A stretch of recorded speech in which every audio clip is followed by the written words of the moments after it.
Hi, I'm Amy and welcome to my channel. This channel is all about merging spirituality and psychology so that you can manifest your relationships. And I apologise about the acoustics in this room. I'm having some work done in the room that I normally work in, so I hope you can hear me okay. But let's jump into today's topic. And today's topic is how to manifest consistency. And by that I mean consistent communication, consistently being showing up for, consistently being chosen. So I just want to jump into this topic because it seems to be an issue that a lot of us come up with, and I did myself. I would have hot and cold results. It wouldn't stick. I would get what I wanted, but not quite. I'd get partial manifestations. So I just wanted to go through a few reasons as to why that happens and how to fix that. So let's dive in. So the number one reason that people are not getting consistent results is because they're not being consistent. So they're not consistently showing up for themselves. They're not consistently focusing on self-love and self-care and self-acceptance.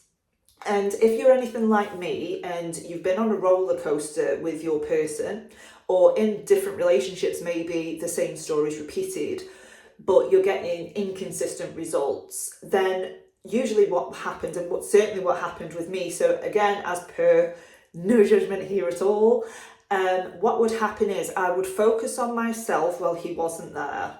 I would do all this brilliant, wonderful work and I'd feel on top of the world. I'd feel so chosen, so special, so secure.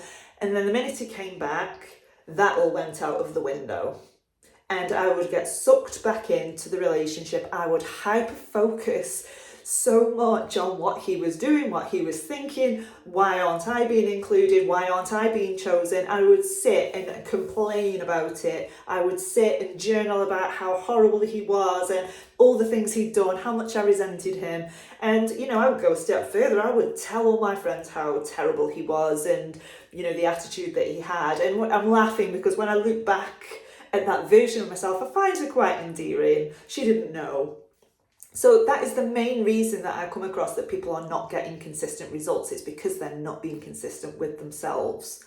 So how do you fix this? Well, first thing you need to do is make a commitment to you. You need to understand that how manifesting works is that it all starts with you. You are the one that's reflecting out. They're mirroring you, not the other way around. So you need to make sure that your self-love and self-care is tip-top, that your perception of yourself is amazing.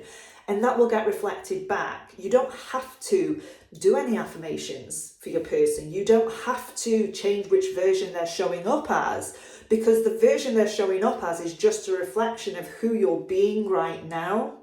So in my experience, because I was resentful, because I was so angry with him, because I couldn't let things go, and I was firmly rooted in victim mindset that things were happening to me, that he was being horrible to me, I didn't really have the awareness to understand that the reason why that was happening is because of what was reflecting out within me. So I had to really go in and unravel all of these things. I had a lot of healing to do to really truly be rooted in security and confidence, which is the self-concept that manifested my end result.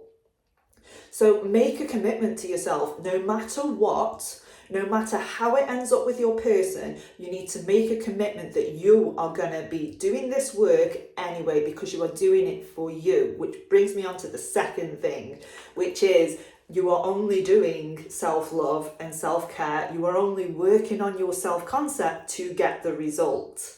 You need to make it about you. You need to be doing this for you, because that is ultimately why you should be doing it. You can't lie to yourself. You can't fool the universe or fool God into, oh, I'm doing this for me, but really sneakily you're doing it so you get the result. That's not what this is about, and we want to move away from that by genuinely putting ourselves on the pedestal, by genuinely wanting and desiring that security within that we think that other person is going to give us. The third thing that I see a lot of people do, and this is the most difficult to move out of, is reacting to unwanted circumstances. And I know firsthand how hard it is to not react to what you don't want, because it triggers you. It triggers you for a good reason, but it is hard to observe a trigger, especially when it's something really painful like abandonment or rejection that's being triggered in you. It is hard to take a step back and observe and think, okay, why is this showing up? And how can I heal this? It is difficult, but it is also necessary, because every time you react to that pattern, you're just affirming its truth. And it becomes a habit, and then that habit roots deeper and deeper into the subconscious. Not be perfect at it all the time, that is okay. Some things just take time, some habits are hard to break, but each time it happens, just intend to be better next time. Intend to react differently next time. Let it go, forgive yourself, because if you could do better, you would have done in the moment. But even if you can get the awareness after it's happened, so that you know, actually, next time this comes up, this is how I'm going to react. And that is how you're going to break these toxic patterns. This is how you're going to break these abandonment wounds that you might have, or the fear of rejection that you might have. You're responding to these patterns differently than what you did before. And it will start showing up in your reality eventually. I promise you that. So what do you do about all of these things? So say you're having inconsistent contact, say it's texting, but it's breadcrumbs, say you want phone calls, but it's just text messages.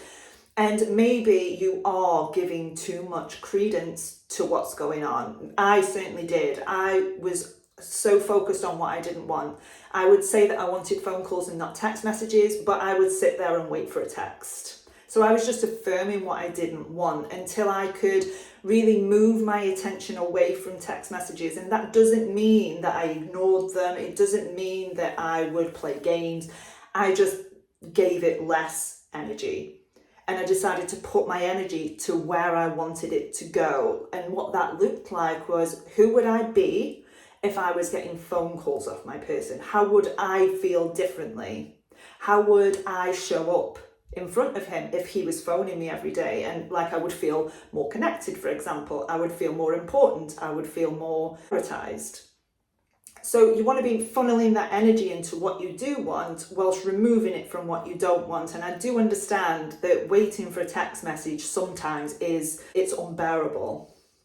But if you can spot when you're doing it, if you can spot when you're picking up the phone up to check it, you are going to be able to move past that quite quickly and put your attention on what you do want.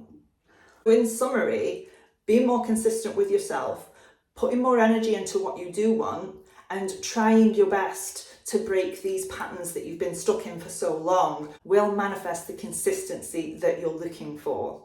So I hope this video helps. If you need any help or you have any questions, drop them in the comments below and I will answer them. But I will see you in the next video.